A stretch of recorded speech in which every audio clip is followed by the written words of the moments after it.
hem you in on every side. They will dash you into the ground, you and the children within your walls. They will not leave one stone on another, because you did not recognize the time of God's coming to you. May the Lord bless the reading of his holy word. So Jesus sends 2 of his disciples ahead of him to the town of Bethphage to find a colt and to bring it to him. Now the village of Bethphage and Bethany is only a 2 short miles walk from Jerusalem. In fact, the city was so close to Jerusalem that rabbis considered Bethphage to be legally counted as part of Jerusalem. And Bethphage means house of figs due to the number of fig trees in the surrounding areas and on the side of Mount of Olives. But today the town is known as El Aria, or Lazaria, denoting the connection with the history with a man named Lazarus. But even before Jesus sets foot in Bethphage, which was legally considered Jerusalem, Jesus gives the 2 disciples some instruction.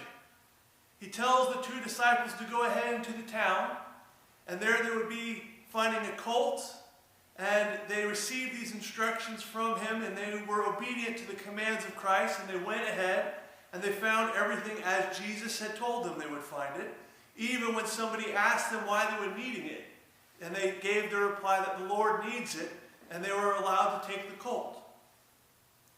So then they came back to Jesus with the colt, and according to Matthew, according to the Gospel of Matthew's account, the mother of the colt also came with the colt to Jesus.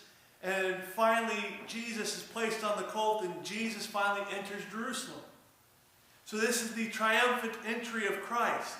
And this is of vital importance and significance for us all as we are celebrating this beautiful day. This is a beautiful and wonderful moment. And it's significant to the story. So we will be looking and drawing from the accounts of other gospel accounts of Jesus' triumphant entry, also found in Matthew, Mark, and Luke. The reason we are looking at Luke's account is the account here gives us a few details that are not mentioned in some of the other accounts, and also the other accounts have things that Luke doesn't have, but despite these differences, each one provides a better overall picture of Christ's triumphant entry. So this moment, Christ entering Jerusalem, shapes everything which will unfold during Holy Week. It sets the stage which leads up to Christ's betrayal and death on a cross. This is the culmination of prophecy. The suffering servant had arrived to cleanse the people of their sins. And here Christ is riding in on the back of a colt. Christ's triumphant entry was and is all about fulfilling the law and the prophets. The King of Israel had finally arrived just as the prophets proclaimed. This is the reason why the people spread their cloaks on the ground. You see, in both Matthew and Mark's account, they agree that they mention that there is a colt, but there is no mother. And the disciples only brought the colt back for Jesus to ride on. Once they brought back the colt to Christ, they laid their cloaks on its back and set him on it to ride on, rather than just on the bare back of the colt. You see, the act of putting cloaks over the colt was an act, and it was a very common practice to pay homage to the king or someone of royal personhood. This was done when they didn't have the purple trappings of loyalty at hand. You see, by giving Jesus their cloaks for him to sit on, the disciples were acknowledging Christ as a person of royalty, one who is worthy of great honor. And we only see this one other time in Scripture, when people put cloaks on the back of a donkey to symbolize how somebody was anointed king. And we see this when Jehu was made king of Israel in 2 Kings 9:13, where they quickly took their cloaks and spread them under him on the bare steps. Then they blew the trumpet and shouted, "Jehu is king." However, when we think of Jesus' triumphant entry, we always see him riding on the back of a colt, of a donkey. And when we see Jesus riding on the back of a donkey, we think that is something that a royal person would do. We'd rather see them on something a little bit more majestic, like a horse, or riding in a chariot. But this is because we have viewed Jesus' ride and triumphant entry into Jerusalem from our Western point of view rather than the Eastern point of view.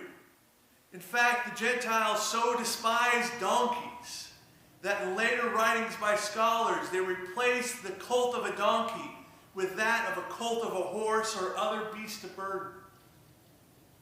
But you have to understand that for the Jews, the donkey was not a despised animal, but rather a praised animal and honored, for it was fit for kings.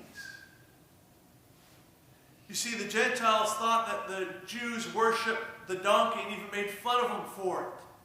But for the Jews, this was how kings would enter in and how they would be greeted by the people.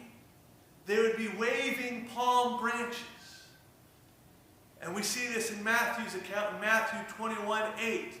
A very large crowd spread their cloaks on the road, while others cut branches from trees and spread them on the road.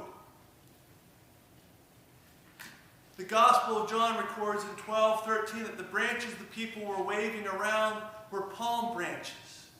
And palm branches were seen as an emblem of joy and victory, but also meant to be a sign of peace.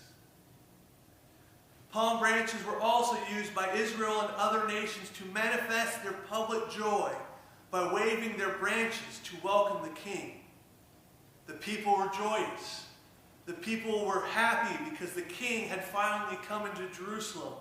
This is why they laid their cloaks down on the road for the colt to walk on, which again is another common practice by people to welcome kings or people of royalty in amongst their midst, for they allowed them to walk on their cloaks rather than the bare ground.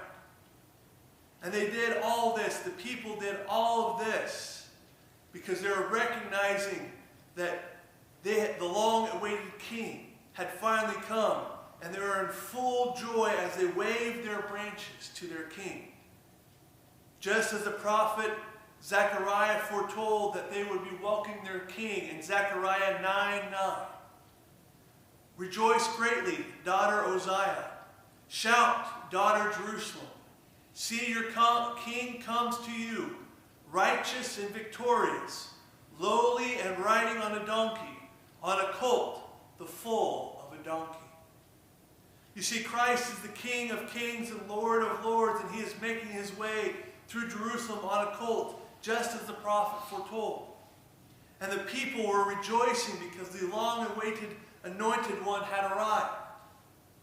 Their joy was made manifest in his arrival on the back of the colt, and they waved palm branches. They laid their cloaks down on the ground, for it was a joyous occasion, and today is a joyous occasion because we celebrate the arrival of the King. And this was all done as recognition of Christ as one who is King, who comes from the royal line of David. And they shouted and sang his name as he made his way through the streets.